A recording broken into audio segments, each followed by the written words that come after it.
안녕하세요. 니체의 명철 철학입니다. 오늘은 새로운 습관 11절 역사에 대한 내용을 다뤄보도록 하겠습니다. 요 절은 니체의 그 무자비한 역사 비판으로서 폭군과 천민이라는 요 두 개의 키워드를 가지고 살펴보도록 하겠습니다.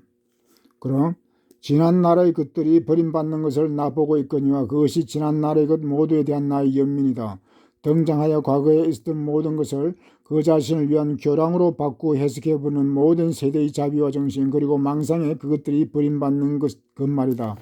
그러니까 니체는 지금 역사라고 하는 것이 요 역사 지나간 것들 역사라고 하는 것에 대한 어떤 연민 통탄을 금할 수 없다는 그런 거죠. 통탄을 금할 수 없다. 그 이유는 모든 세대가 어떤 그 자비와 정신, 시대 정신, 자비와 정신 이런 것을 가지고 그 역사를 갖다가 왜곡하고 조작한다 이 말이죠. 교량으로 삼다, 도구로 삼다 이 말이죠. 해석 마음대로 곱게 해서 망상에 사로잡혀서 이제 그렇게 한다는 것입니다. 그래서 역사를 버림받는다고 하는데 버림받다기보다도 역사가 희생당하는 거죠. 역사가 조작당하는 거고 가공할 만한 폭군, 야가 빠진 괴물이 등장할 수 있겠다.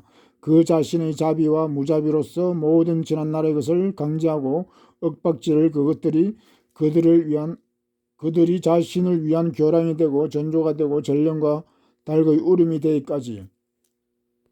그러니까 이제 역사가 왜곡되고 조작되는 것이 이제 두 가지 경우인데 천민의 경우와 이제 폭군.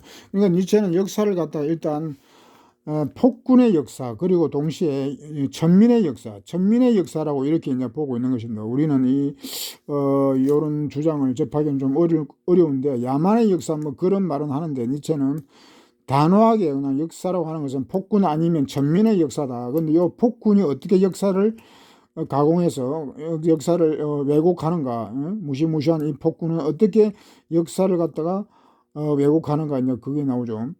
윽박지르고 강제하면서 교량으로 삼고 전조가 되게 하고 전령과 닭의 울음소리가 되게 한다.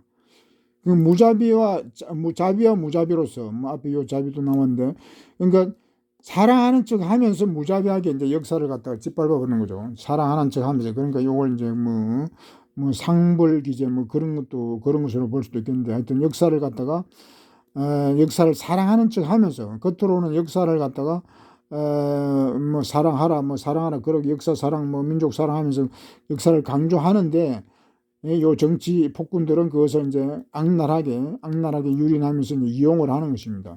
그 이제 지배 통치에 이용하는 거죠. 그 뭐 우리 역사에서도 이제 그 독재자들이 항상 그 역사의 위인들을 갖다가 끄집어내 가지고 뭐 동상을 세우고 하면서 이제 거기에 빌붙어서 자기 어떤 그런 권위를 세우기 위해서 이제 그런 경우가 많았죠.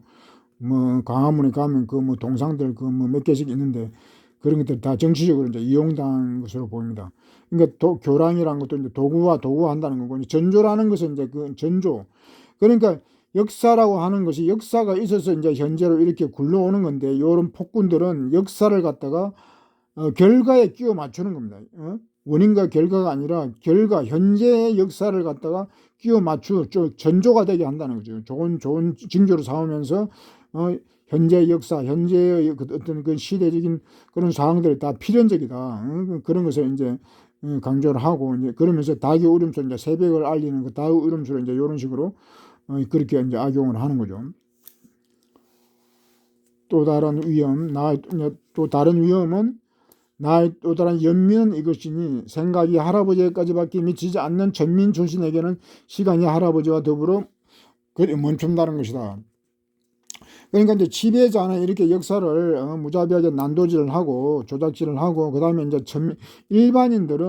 일반인들에게는 아예 역사 의식 이런 게 없었죠. 역사 속에서 역사 의식 이런 거는 글자를 깨치고 이제 어느 정도 문명을 타파하는 어떤 건데 우리 같은 경우는 해방 이후에는 이제 역사 의식 이런 게 싹트기 시작하는데 하여튼 이런 전민들에게 역사라고 하는 것은 고작 할아버지 때에서 멈춘다는 역사 의식은 할아버지 때인데 멈춘다는 거죠. 옛날에는 그래도 할아버지와 이런 대가족을 이루고 3대가 대가족을 이루게 살았기 때문에 역사의 어떤 그런 할아버지 때의 그런 삶은 직접 체험할 수 있었기 때문에 학습을 하지 않고도 어느 정도 그는 할아버지 때는 이제 이해하고 같이 뭐 공유하는 것들이 있었죠. 그러나 오늘날은 전부 다 그 핵가족이다 보니까 뭐 할아버지 때까지도 안 올라가죠. 그러니까 역사 의식이라고 하는 것이 교과에서 배운 정도 그런 어떤 이론적인 학습 가지고는 역사 의식이 생기기는 좀 어렵다고 봅니다.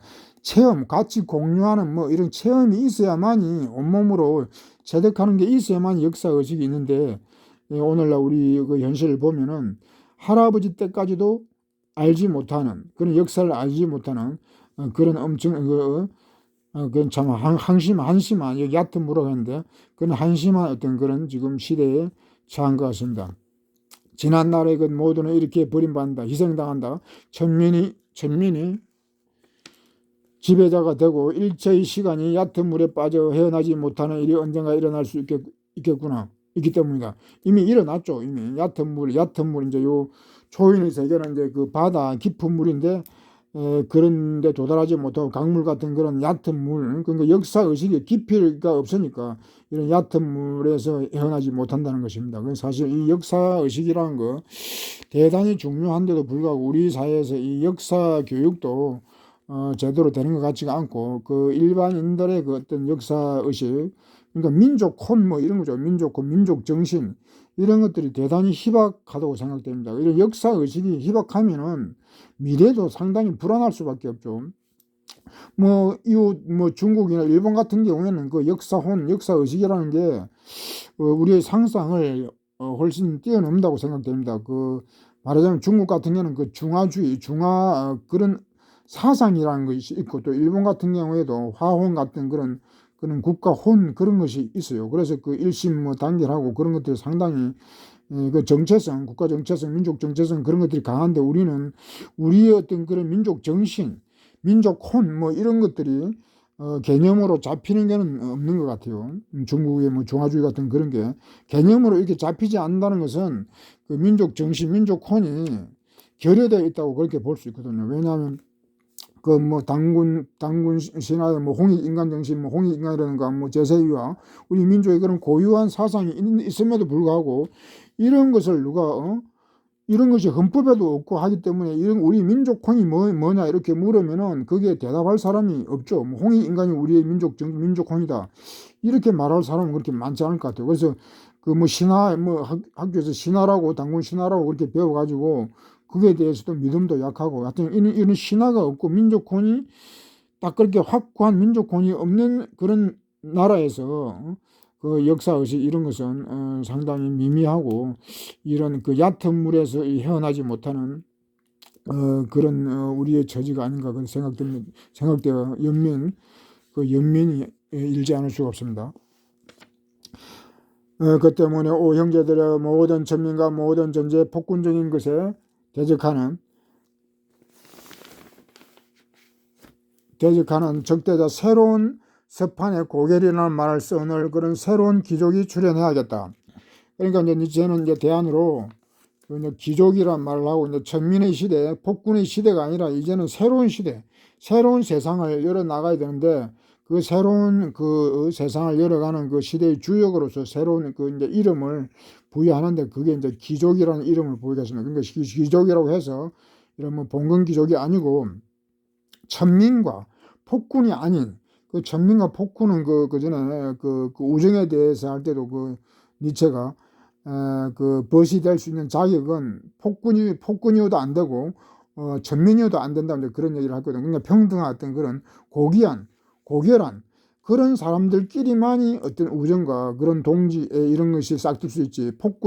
폭군이거나 천민이면은 그런 우정도 성립할 수가 없단 말이죠. 그런데 니체는 이제 역사를 폭군과 천민의 역사라고 보니까 그 이제 일반인들 경우에도 둘 중에 하나일 수밖에 없거든요. 그러니까 그걸 이제 물론 그 중간 뭐 여러 다양한 어떤 그런 사람이 존재할 수 있겠지만 하여튼 니체는 그렇게 딱 두 가지로 정리를 하고 이제 새로운 시대는 귀족이 탄생해야 한다는 것입니다. 근데 이 이제 귀족이라는 말을 이 서구에서는 그 말이 독일 같은 경우에는 뭐 에델바이스 할 때 그 에델 아델 그 다 어원이 같은 말이 고결하다는 이 뜻하고 귀족이라는 여기 한 말에 다 담기는 거기 때문에 귀족이라는 그 부정적인 그런 인식이 좀 덜하죠. 우리보다는. 우리는 귀족 그러면 부정적인 인식이 먼저 앞서는데, 서구에서는 뭐 노블 그래도 노블맨하고 노블하고 그 고귀한 고결하다 뭐 고상하다 이런 말이 다 그 노블에 다 들어가거든요. 그렇기 때문에 뭐 에델도 마찬가지고.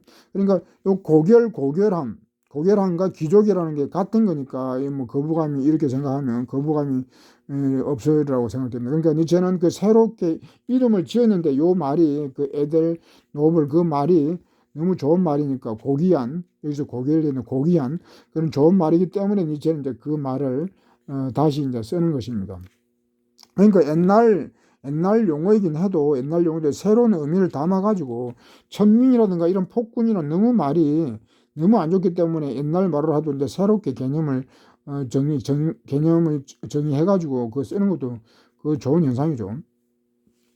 이 기적이 출현하기 위해서는 많은 고결한 자들과 다양한 유형의 고결한 자들이 존재해야겠다. 아니면 언젠가 내가 비유를 들어 말했듯이 신들은 존재하지만 유일한 신은 존재하지 않는다는 것이야말로 신적인 것이다. 그러니까 요 이제 기족이라고 했는데 요건 이제 뭐 초인 정도로 봐도 이제 되는 것이, 다양한 유형, 다양한 종류. 그러니까 뭐 이게 어떤 획일적인 70억, 80억 인구가 있으면 거기에 모든 사람이 다 다르게 어떤 그 하나의 그 초인적인 어떤 그런 철학, 그런 공통점을 가지고 있으면서 또 나름대로 다 고유한 자기의 어떤 그런 삶을, 자기의 철학적인 삶을 다르게 할 수 있는 거니까 다양한 유형을 이제 이야기하는 거죠. 초인이라고 해서 하나의 획일적인 그런 인간이 아니고 다양한 다채로운 그런 존재들의 그런 세상이 이제 초인 세상이죠.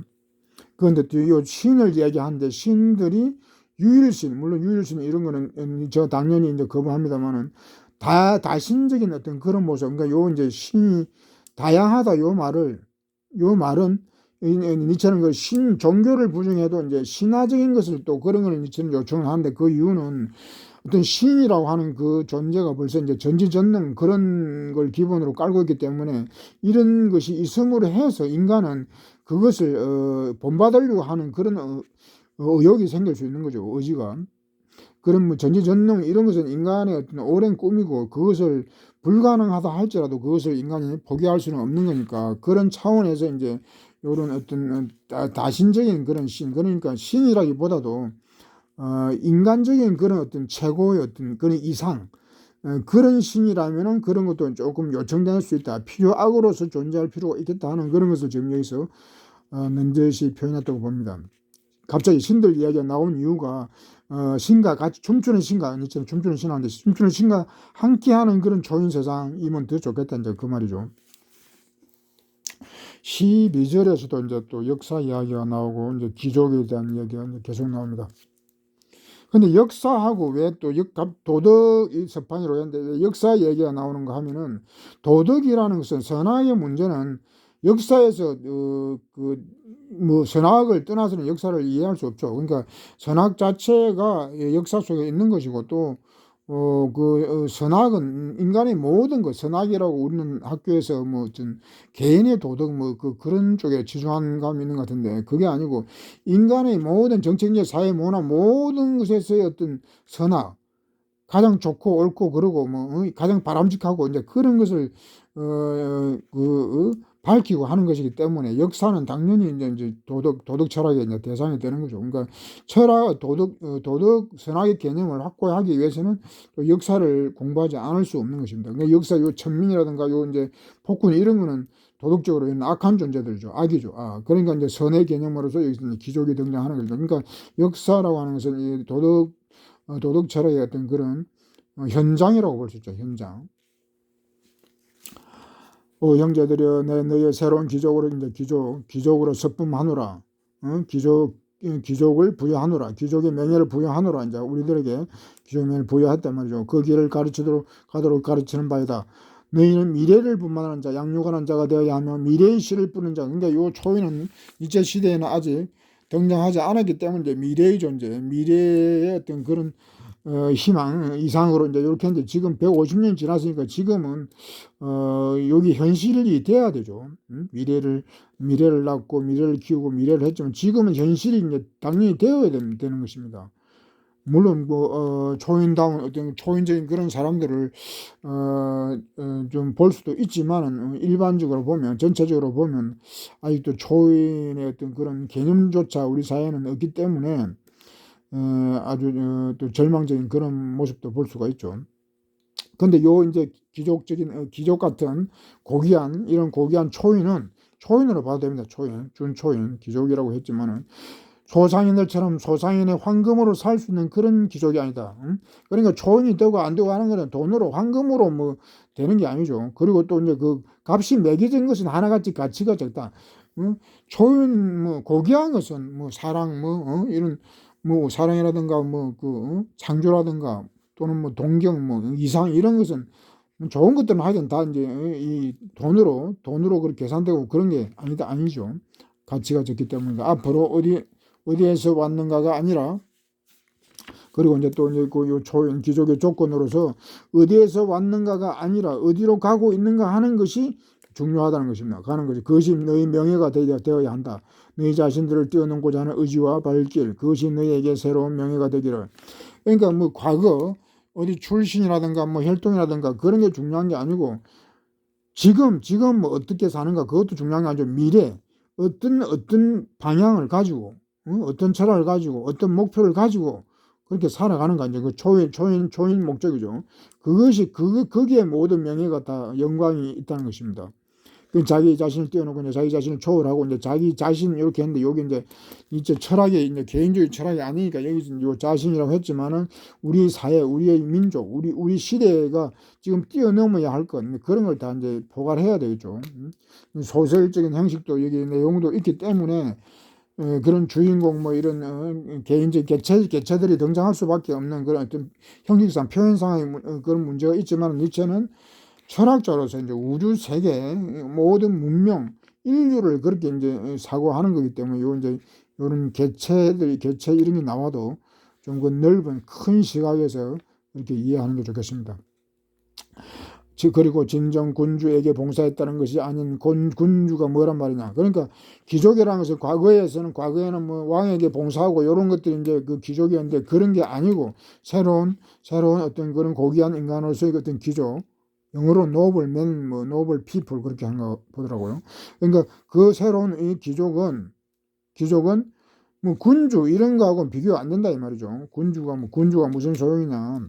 이미 서 있는 자를 더욱더 견고하게 서 있도록 하기 위해 보루가 되어줬다는 것도 마찬가지다. 그러니까 뭐 군주를 위해서 옆에서 보필하고 서 있고 뭐 지켜주고 이런 것들도 다 아무것도 아니라는 것입니다. 그 과거에는 이런 것들이 대단한 거죠. 과거에서는 왕 옆에만 있어도 대단한 귀족이고 뭐 영광과 명예 이런 걸 다 누렸지만은 이제 시대에는 그때까지만 해도 아직 그 귀족들이 잔존해 있었으니까 이제가 좀 요거는 우리 지금 시대하고는 좀 안 맞지만 하여튼 이제는 그 시대는 귀족들이 많이 남아 있었다는 거죠. 그러니까 요런 걸 썼겠죠. 너희 족속에 계속 나오는데 궁정생활에 익숙해 있고 마치 팔라밍고처럼 딸록딸록 옷차림으로 오랫동안 앞을 얕은 늪에 있는 법을 배웠지만 그것도 마찬가지. 이런 것도 궁중생활을 뭐 족속 일족이 궁중생활을 했고 뭐 플라밍고처럼 오랫동안 얕은 늪이 이제 궁중이죠. 얕은 늪이라고. 그러니까 바다 같은 그런 넓은 대양이 아니고 궁중이라고 해봤자 그게 뭐 높고 뭐 고귀하다고 했지만은 이체가 볼 때는 얕은 그냥 늪과 같은 그런 데서 뭐 해봤자 아무 소용이 없다는 거예요. 그런 거는 의미가 별 가치가 없다는 것이죠.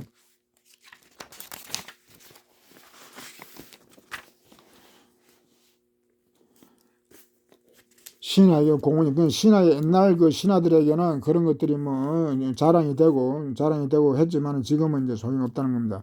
그리고 앉아도 좋다는 허락은 사후의 복에나 속하는 것이라고 신하들은 하나같이 믿고 있지. 그러니까 사후에는 또 이제 그 뭐 임금 옆에 뭐 살아서는 임금 옆에 서 있고 그리고 죽어서는 또 임금 옆에 앉아 있고 이런 것이 이제 영광이라고 했는데 이제 그런 것도 소용이 없다는 것입니다. 그러니까 새로운 귀족은 뭐 왕이라든가 뭐 궁중하고는 아무 이제 관련이 없다는 걸 지금 말하는 거죠.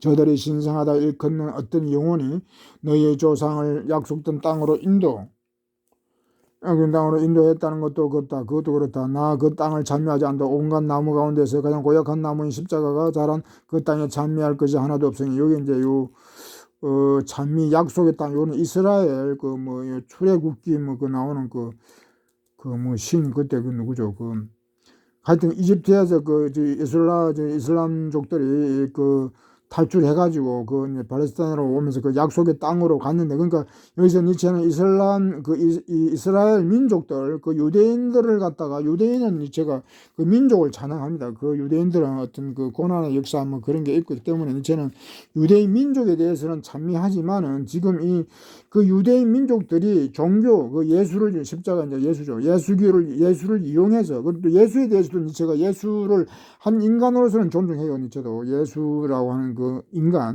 인간으로 보고 신이라기보다도 훌륭한 위대한 인간으로 보기 때문에 예수도 존중하는데 예수를 이용해서 종교화된 그 기독교에 대해서는 니체가 무자비한 비판하는 그러니까 그 이제 니체를 반예수냐 뭐 이렇게 하면은 반예수까지는 아니고 예수라는 인간은 존중하는데 그걸 악용한 종교 집단, 기독교 종교 집단에 대해서는 이제 무자비하는 그런 비판을 하는 거죠. 부정하는 종교에 대해서는 부정하는데 예수에 대해서는 또 그런 긍정적인 그런 이중적인 그런 자세를 취하고 있습니다.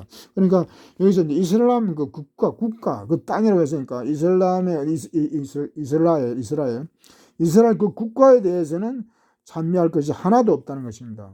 그래서 여기 이제 그 니체 여동생이 이런 구절을 봤는지 그 자기 오빠 니체가 이스라엘을 반대했다 그래가지고 이제 반유대주의로 그 여동생은 완전 반유대주의로 그 어떤 악랄한 행동을 하고 니체 이 저작들을 뭐 왜곡하고 이제 그러기도 했죠.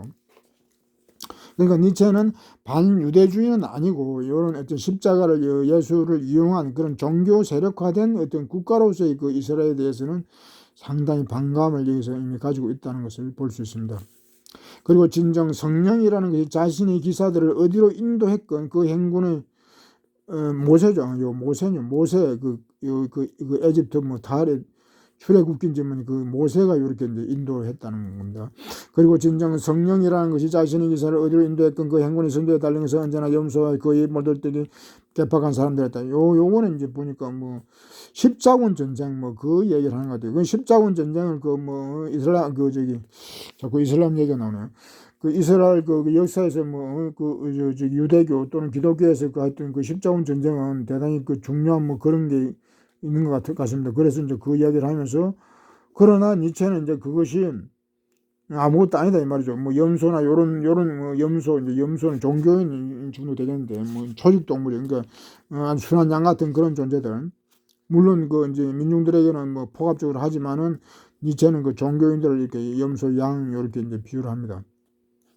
그러니까 그 염소, 양에 불과한 그런 그렇게 인도한 그런 종교인들은 별 볼일 없는 존재다 이제 그거죠.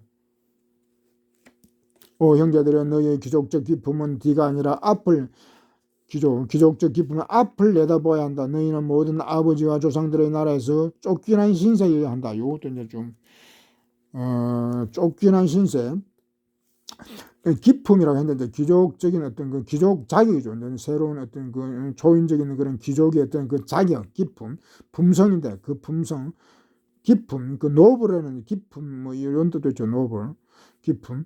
앞뒤 그러니까 뒤가 아니라 과거가 아니라 앞을 미래를 내다보아야 하고 조상의 나라에서 이제 쫓겨난 신세가 되어야 한다. 요 말을 이해를 잘해야 되는데 그 이제 현대인들은 뭐 이방인이라도 그러고 또 어떤 그 철학자는 현대인 자체 인간 자체가 추방된 자 뭐 추방자 그런 얘기도 합니다. 그러니까 여기서 이제 뭔 얘기하면은 앞에서 역사를 갖다가 전민의 역사 폭군의 역사로 했으니까 그런 역사 그런 시대 현재도 마찬가지니까 니체가 요 역사를 얘기하는 것은 현재까지도 마찬가지 현재도 폭군의 시대고 지금 우리하고도 그게 뭐 맞죠.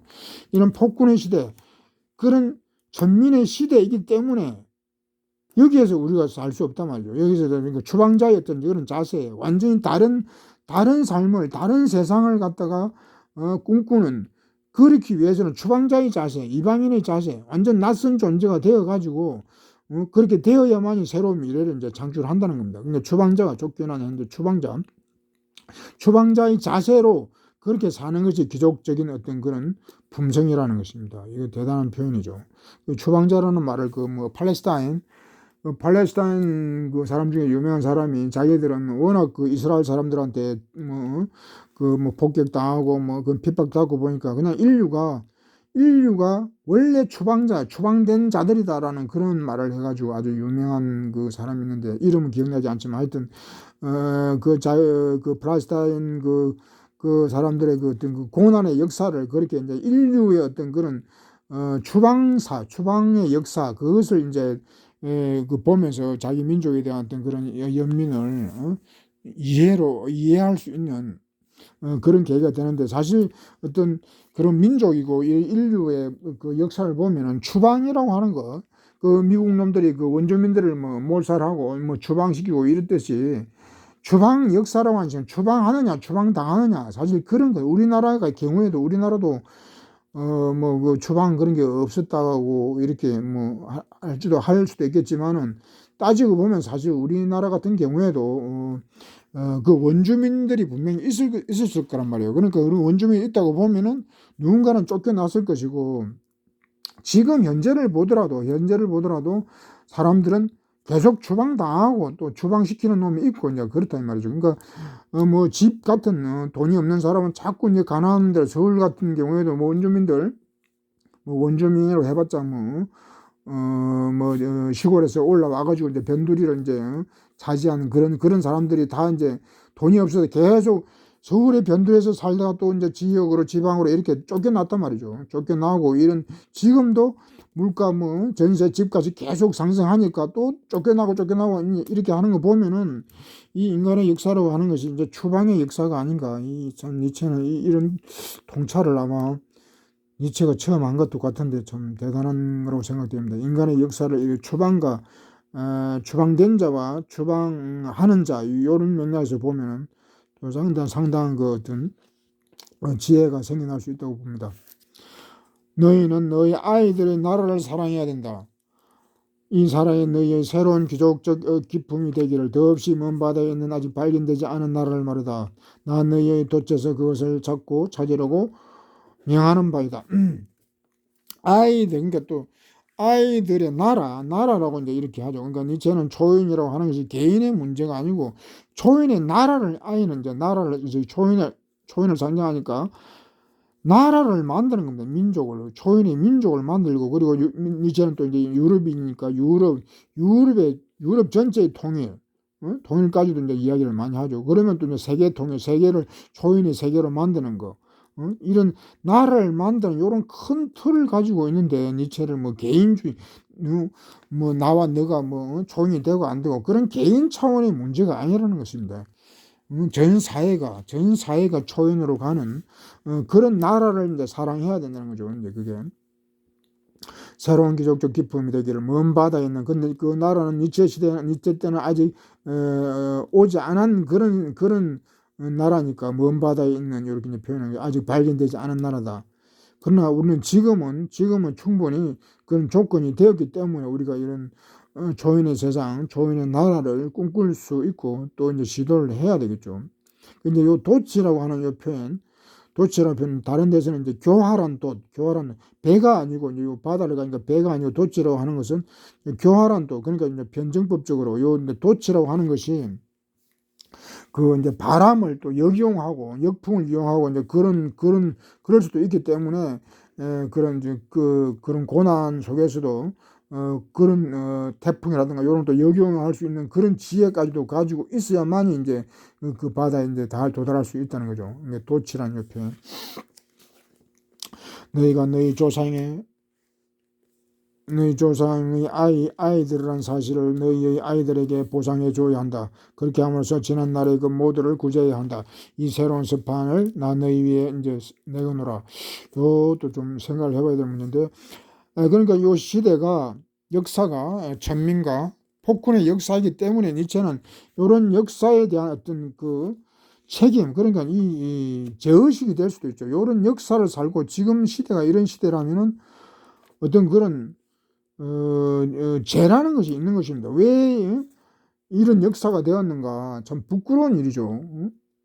문명사회라고 그러면서 사실은 내막, 그 내막으로, 내용으로 들어가면은 폭군의 역사다 이래버리면, 누군가는 책임이 있단 말이죠. 조상들이 우리에게 이를 물려주었으면은, 그러면 조상에 대한 책임, 그럼 우리에게는 또 없는가? 우리에게도 이제 책임이 있는 거죠. 우리에게는 조상을 탓할 수는 없는 것이기 때문에, 탓할 수는 없는 것이고, 그럼 우리 책임으로 다 받아 안아야 되고, 그렇다고 또 이걸 또, 후대들에게 또 그대로 다, 그대로 물려줄 수는 없는 거란 말이에요. 그러니까 아이들에게 보상하는 길은, 아이들에게 제대로 우리가 사랑하는 길은 이런 시대를 마감을 해. 폭군의 시대와 전민의 시대를 마감하고 초인의 시대를 열어줌으로써 이제 아이들에게 보상을 하는 것이죠. 죗값을 이제 치르는 것이죠.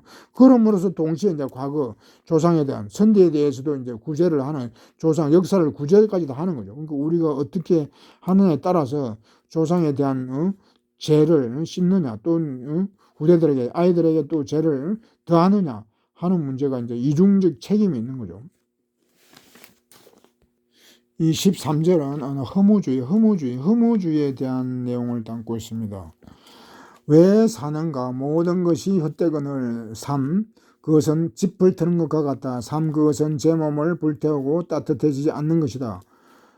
요 허무주의, 이제 인간의 역사, 니체는 허무주의라고 하고, 그 당대에도 지금도 사실 이 허무주의가 지배하는 그런 역사입니다. 허무주의 더 나아가 이제 염세주의라는 것도 있는데, 그 허무주의, 인간에 대해, 사회에 대해서 철학이 없으면 허무주의적으로 살 수밖에 없죠. 뭐가 뭔지를 모르고, 인생이 뭔지를 모르고, 뭐 왜 사는가, 이런 걸 모른다고 그러면은 허무한 인생을 살 수밖에 없는 것입니다. 그러니까 짚을 트는 것과 같다. 아무 의미 없는 거죠, 짚을.